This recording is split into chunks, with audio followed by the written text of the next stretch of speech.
So student, we were discussing about the designing of helical spring.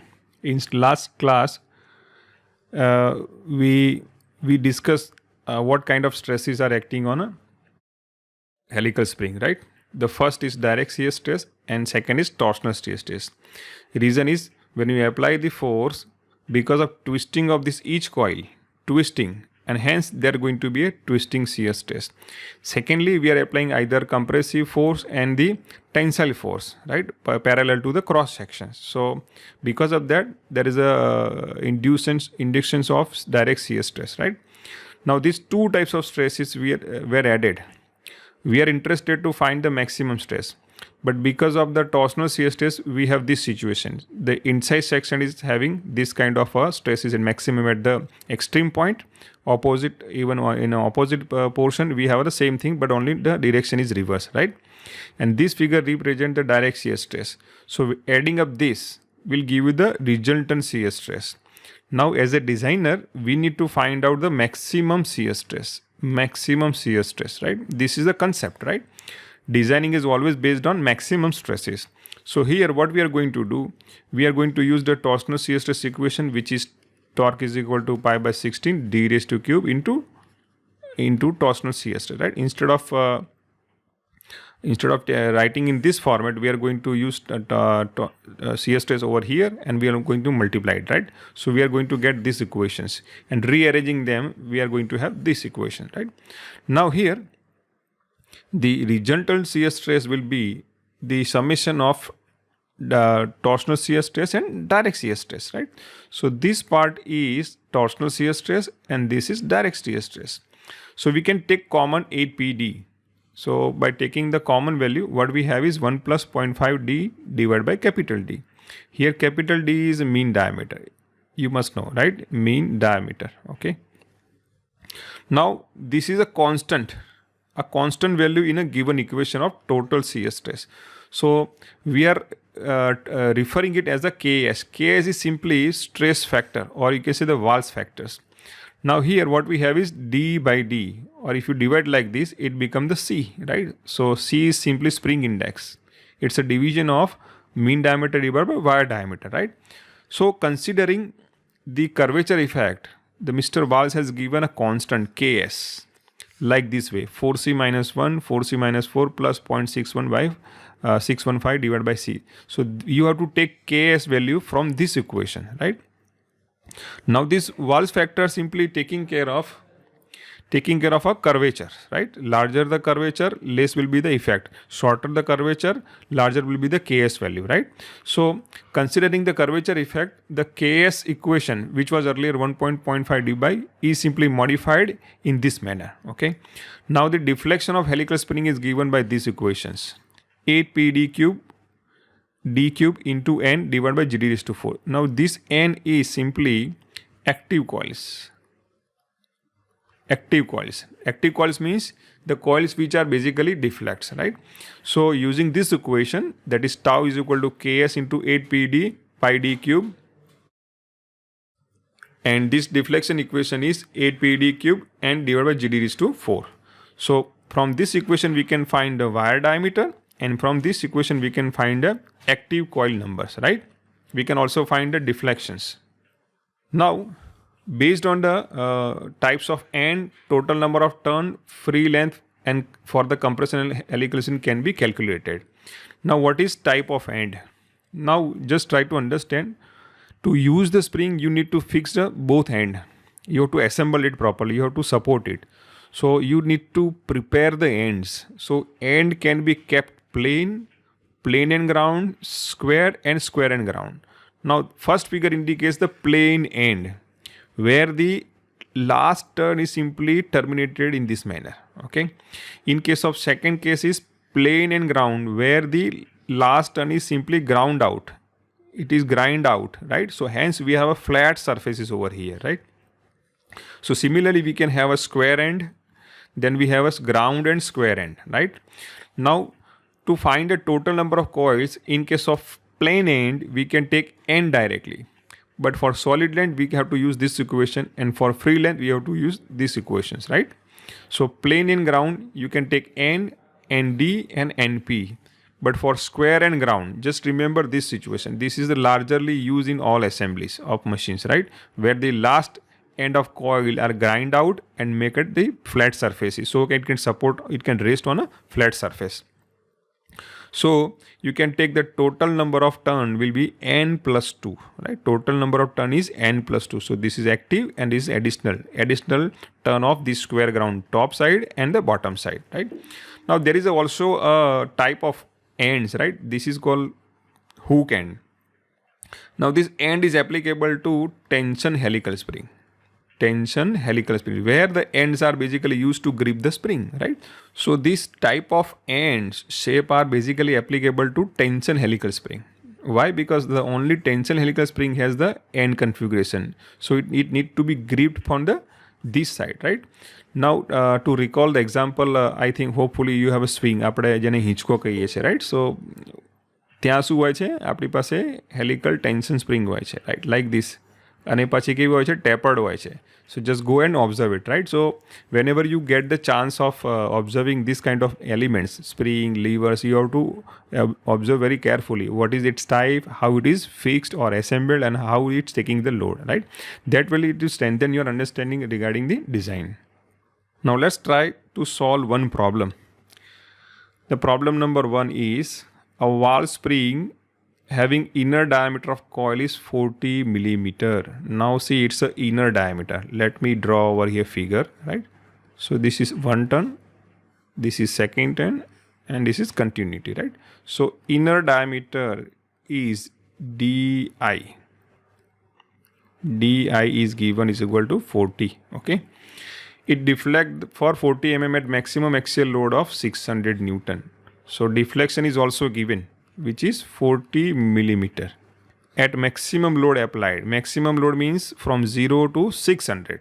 So at 600, once you applied 600 Newton, the spring deflects 40 mm. Okay. Now what we have to find out? We have to find out the wire diameter. So find out the wire diameter means this diameter D. What is D? Okay. And the number of turn for spring. How many turns we required? So we have to find the total turns. Okay. Now permissible shear stress for the spring wire is torsional shear stress is given is equal to 300 megapascal, right? So this is the maximum shear stress. The summation of direct shear stress and torsional shear stress should not exceed by 300 megapascal, right? Now spring index is 6. So spring index C is given by D by D. So this is 6 value. It is given to us, okay? Now modulus of rigidity G is 0.82 10 is to 5. That is given, right? So 0.82 10 is to 5 megapascal. Now what we have to find out? We have to find out the wire diameter. Now let's try to see. Now here let me draw a configuration or simple figure so you can understand. Okay. So inner diameter is DI. The mean diameter is capital D. Okay. So how can you correlate this? So very simple. The mean diameter DM is simply inner diameter plus wire diameter. Here what we have is, from here spring index value we can take capital D is equal to 6D and replace over here. Okay. So we have 6D. This inner diameter is 40 already given and we don't know the wire diameter. So take it out, it's a 5D and this becomes the 40. So from this you can say the wire diameter is 40 divided by 5, which is 8 mm. So spring wire diameter is 8 mm. Now from this the mean diameter is 8 into 6. So 48 millimeter, right? So this is the value of mean diameter and this is the answer 1. Now to find the number of turn. Now we found out the wire diameter. We must verify at this 8 mm value of wire diameter whether the induced shear stress is less than 300 or not, right? So for that, verifying induced shear stress, right, in a spring. So tau is equal to Ks 8PD divided by pi d raised to cube. This is the simple equations, right? If you can't remember, let me get you through the equations. So this is total shear stress induced in a given spring. So we need to find the Ks value. We should have a d, pi d, then we can calculate the torsional shear stress, right? So here, let's find the Ks value, which is given by 4c minus 1 divided by 4c minus 4 plus 0.615 divided by c, right? Now here c is given 6. So if you replace over here, you are going to get Ks equal to 1.25. Student, please try yourself. Because of time shortage, I am giving you answer directly, right? So this is Ks value. Now torsional shear stress induced in a spring is given as Ks 8 into P into D divided by pi D cube, right? Now Ks value is 1.25, 8, and the load which we apply on a spring is 600. Now D is how much? It is given as 4. We found out is 48, right? So that is 48 divided by pi D. 8 is a wire diameter and its cube. So here torsional shear stress come out will be 179 megapascal. Now the permissible limit is how much? It is 300. So we can say that because of this wire diameter and applied load value of 600, the induced shear stress is limited to 179, but the safe stress value is 300. So induced stress is much lower than the permissible value. So we can say the spring is safe. Spring is safe in shear failure, right? So we can say it is safe, right? Now let's find the number of turn. Now for that we have to use deflections. So here number of coils in a spring can be found out by using deflection equation, right? So deflection equation is delta 8 into n. Here we have to write delta p. I'll explain later what is delta p. Pi d, d cube and g d raised to 4. This is the deflection equation. Try to remember this, right? Now why delta p? Why not only p? Now let's try to understand what is this. Let's say you have a spring over here, okay? It is not loaded. Now we are applying a force of 100 Newton.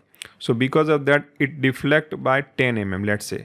Again, further you are applying one more 200 Newton load. Again, it deflects by say 20 mm. So total load that you have applied is 300 from the zero conditions. And the total deflection for 300 is 30. But from this value, from 10 or you can say the 10 mm deflection to the 20 mm deflection, how much load you have increased? You have increased 200, right? So for 200, the deflection is for the 10 mm. So for always deflection, in case of deflection equation, delta P is always a difference of applied load. So it is P max minus P mean, right? So if P mean is 0, you are directly applying the maximum load from 0 to let's say 1000. In that case, delta will be 1000 minus 0 is equal to 1000, right? But you have given like this. 2000 load is earlier applied, now increases by the 3000. And for this change, further deflection of spring is 10 mm. So 10 mm is only possible by taking the difference. So difference is 1000 Newton, right? So for additional 1000 Newton in 2000 value, we have a more 10 mm deflection of spring. That's why I have written delta P. इसका मतलब ये है कि जो deflection हो रहा है वो कितने लोड पे हो रहा है. हो सकता है कि शुरू से आपने सीधा ही मैक्सिमम लोड अप्लाई कर दिया है, या फिर हो सकता है थोड़ा दिया है फिर आपने और बढ़ाया. तो जितना आप बढ़ाओगे उसके हिसाब से क्या होगा, वो डिफ्लेक्शन होता रहेगा, right. So for the applied value you have to consider the deflection. You cannot take directly the maximum value of a given load, right. Now here only we are applying 600 Newton, so we can go delta 8 into 8, and this is 600 load we are applying, and this is 48 cube divided by 0.82 10 raised to 5 into wire diameter, which is 8 is to 4. Now deflection is given for 600. Let me recall the numerical. So for here it is written for 600, the deflection is 40. It is written very clearly. 40 mm spring compressed because we have applied 600 Newton, right? So we have to take the delta is equal to 40, right? Now from this we can find the N. So N is comes out to be 25.31, right? So we can take it 26. So we can take the effective coil is 26. Now by considering, now taking spring end condition as squared and ground. Hence the total number of turn 26 plus 2. Now what is plus 2? Let me recall again. This is the situation, right? Square and ground. So total number of turn will be additional 2 turn, right? So here the total turn is 28. But the effective turn is 26. Now what is effective? Effective turn is always going to deflect. While this remaining 2 is not going to deflect. They are taking part in supporting the spring in assembly condition. Design a closed helical spring for the load range of 225 Newton or 2750 Newton. Deflection for the given load range is 6 mm. Permissible shear stress for the spring wire is 430 Newton per millimeter square. Now spring index is 5 and modulus of rigidity is 0.82 10⁵ Newton per millimeter square. You have to understand one thing, that you are varying the load, that is from 2250 to 2750. Means already you have applied 2250 Newton load and you are increasing to the 2750. For this change is equal to 500 Newton. The deflection is given is 6 mm, right? So remember what we discussed in morning session, right? In case of deflection equation, you have to use delta P, means the change in the load range. Sorry. Now what we have to find out, we have to design a closed helical spring. That means we have to find out the wire diameter, mean diameter, solid length, free length and pitch. These are the basic dimensions that we have to find out from the given numerical, right? So let's begin. Now here, first, let's find the Wahl's factor, that is given 4C minus 1, 4C minus 4 plus 0.615 divided by C, right? Now here 4 into 5 minus 1, 4 into 5 minus 4 plus 0.615 divided by 5, okay? Now the value is 1.3. If you calculate it, you will find it is come out to be 1.3. Now using this Ks, we are going to find shear stress in a spring. Okay, shear stress in a spring. So let's find shear stress in a spring. Okay, and from that equation we are able to find the spring wire diameter. So here shear stress tau is equal to Wahl's factor Ks 8 P capital D divided by pi d cube, right?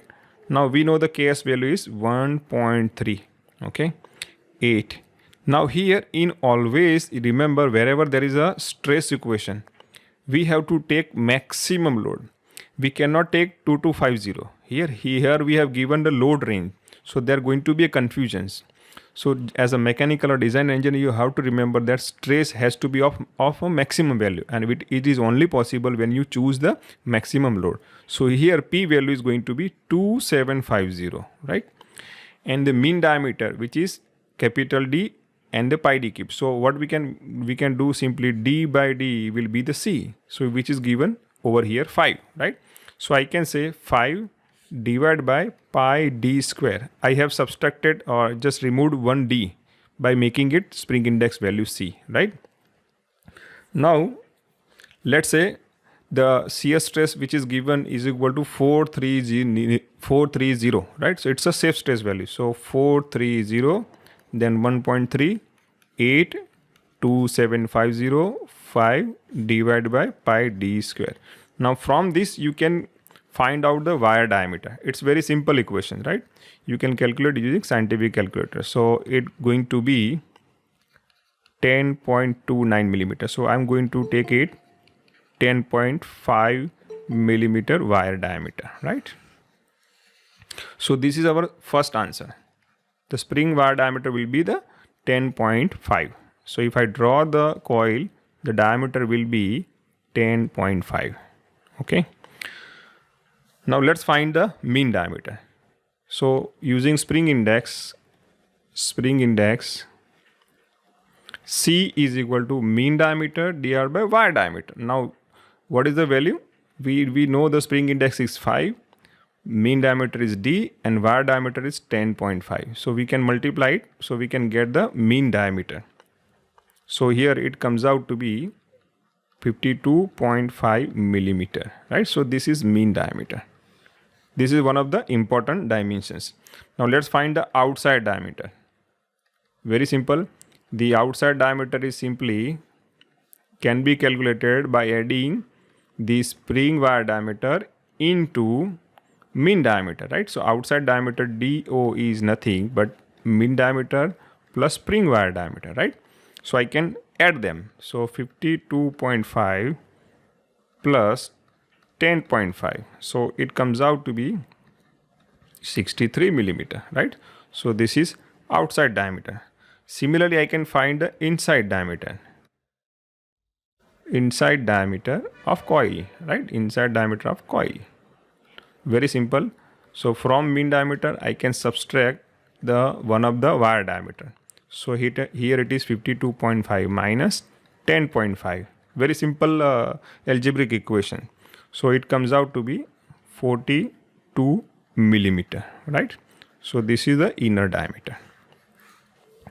Now let's find another dimensions, right? Let's find the number of turn. So considering deflection equation, considering spring deflection, delta is equal to 8 delta P into number of turn d cube divided by modulus of rigidity and wire diameter is to fourth power, right? For delta P, as discussed, delta P means a change in the load for which the deflection is observed. Here change in the load is 500 newtons for which the deflection is 6 mm. Okay. So I'm going to write 6 mm, 8 into the change is 500. Remember this, wire delta P. Okay. Now we want to find out the active turn N. Now I can take this D raised to 4, right? But we already have a mean diameter, so I can use directly. So mean diameter is 52.5. So it is 52.5 raised to cube divided by 0.82, which is the modulus of rigidity, 10 raised to 5 into wire diameter is to fourth power, right? So that is fourth. Now we can calculate the N number of, that is active number of turn. So here from the equations I can write number of active turns, and if you solve it, it comes out to be 10.332. I can take it 11. Okay. Now considering squared and ground conditions. Okay हमें क्या करना है, spring को assemble करना पड़ेगा. So top और bottom हमें उसको क्या करेंगे, ग्राउंडिंग कंडीशन रखेंगे और स्क्वायर एंड रखेंगे. So it can fix in assembly. So the total number of turn is n is equal to active turn plus 2. So 11 plus 2 is become the 13. So this is the total number of turn in given spring. Now let's find the solid length. Solid length, very simple, solid length LS. Okay. So here we required the total turn into wire diameter, right? So what we have is total turn is 13 and wire diameter is 10.5. So that's the sum multiplication is 136.5 millimeter. Okay, this is solid length. Solid length means when you combine 13 ton together such that they are touching each other. In that case, this is the length, right? That is 136.5. Okay. Now another is spring stiffness, right? So spring stiffness K is equal to delta P divided by deflection. Okay, this is very simple. So for 500 Newton force or change in the load, we are experiencing 6 millimeter of deflection. So a division of this is 83.33. Now try to remember what it says.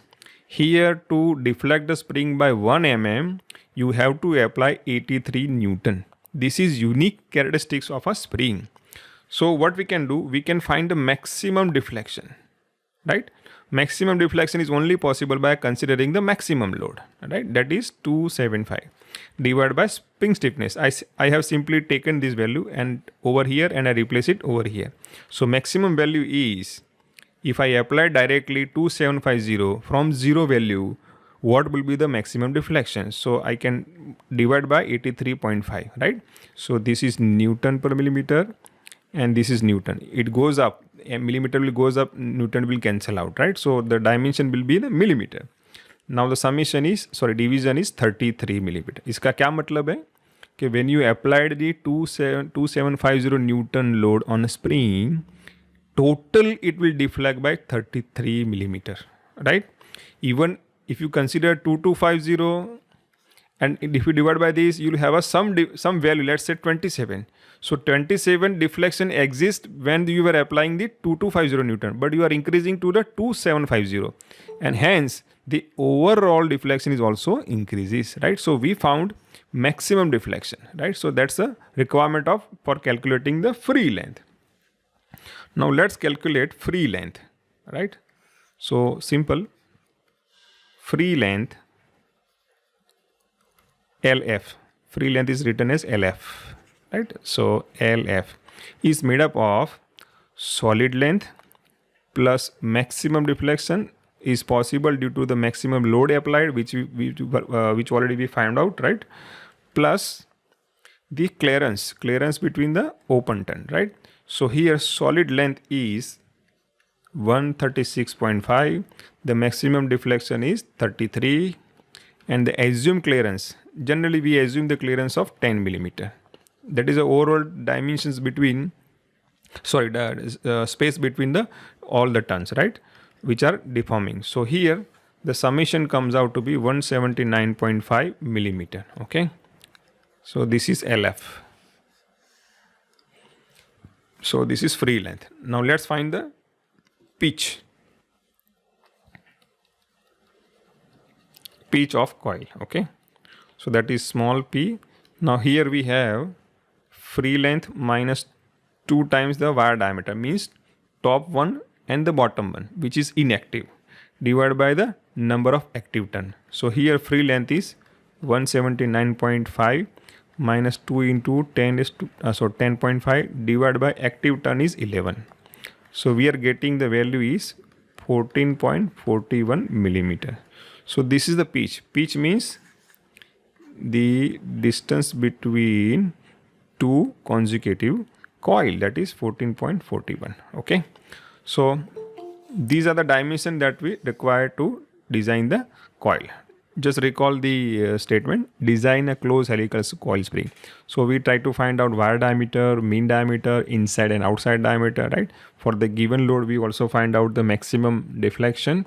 Then we find the solid length and free length. And last, we have tried to solve the pitch of coil. Okay. Now, I want you to solve this by yourself, right? I'll give you some hint. Okay. A closed coil helical spring having 40 mm mean diameter to be used for axial load of 600 Newton, right? So mean diameter is given, that is how much it is, 40 millimeter. Okay, and a 600 Newton load is given. The spring has 7 active coils, N is 7 and it is square and ground, so total will be 7 plus 2 9. Okay, with wire diameter of 5 mm. Wire diameter is also given. Modulus rigidity is also given. G is equal to 0.82 10 raised to 5 Newton per millimeter square. Okay. Now determine shear stresses in spring wire. So we need to find out what is the shear stress induced if you apply this much load. Now second is deflection of spring. How much deflection is occurring because of the given load. Then the total number of coil that we already found out, which is 9. Now assume number of inactive coil is 2, right? So 7. So for finding shear stress, we are going to use equation tau is equal to Ks, okay, 8Pd divided by pi d cube. Now to find shear stress, we should have value of all these terms, right? So here we should know what is the spring index, right? So spring index is given C is equal to mean diameter divided by wire diameter. So it is 40 divided 5. So it's going to be 8. So in this problem, you have to find out the shear stress induced and the deflection. For that, the relative data is given. Now for the shear stress equation, tau is equal to Ks 8Pd pi d cube. Now here, C, that is spring index, is mean diameter divided by d, that is 40 by 5 is 8. Okay. So let's find the Ks value, that is 4C minus 1 and 4C minus 4 plus 0.615 divided by C. So find out Ks value. Okay. So you have to put it over here. Now you know the how much load is given. Is it given? No, I don't think so. Load is given. Okay. So what you can do, you cannot find directly. That is the shear stress value is given or not. Let me see. No, shear stress value is not given. So what we can do, let's use the deflection equation. So 8 n delta p d cube gd raised to 4. Now here we have given this value, that is this one. Okay. So we can say it is equal to C cube. So here deflection is given. How much deflection? Not given. So how we are going to solve this problem? It's very simple. Everything is given, right? I just leave load is given 600. Okay. So here 8 into 600, mean diameter is 40 and pi d wire diameter is given 5 raised to 3. So find out shear stress over here. Okay. Don't worry. Everything is given to you. Similarly, let's find the deflections, right? So 8. So to find a deflection, use this equation and put the effective number of turn, that is 7. Delta P is 600. Mean diameter is given 40 raised to cube divided by that is given 0.82 10 raised to 5 into wire diameter is 5 raised to 4. So by calculating this, evaluating this, you can find the deflection. It's a very simple numerical. You can try yourself, right?